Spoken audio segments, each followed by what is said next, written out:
Today I'm taking a look at the helping hands clamps. Okay, so we have 2 clamps here.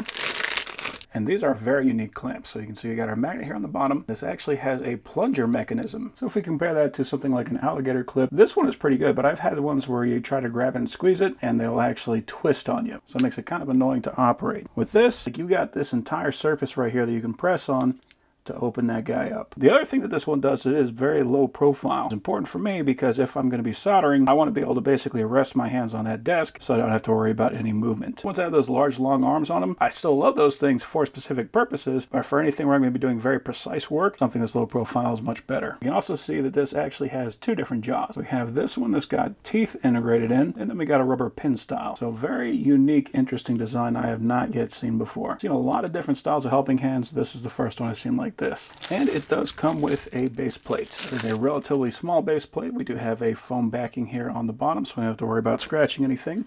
And then we got something that we can stick these guys to. So a tool like this is only really going to be as strong as the spring. It feels like it's got quite a bit of tension on it. Holding something like this, I'm sure, is going to be no problem whatsoever. Oh yeah, that's no problem at all. Dang it, so I could probably hold something much larger than that. Wow, yeah, check that out.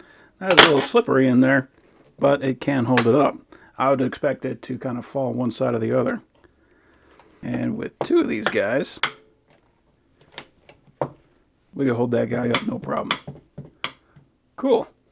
So yeah, these are actually pretty tough little guys. What's nice about having this little beak here in the front is that if we need to kind of thread that in, should be able to do that and hold it just like that. And here we can kind of see it from the other side. So yeah, nice having that versatility. So let's go ahead and add a couple new capacitors to this board. It's weird, I'm used to grabbing and trying to like pinch, but that's not the way this works. Just need 1 finger for it.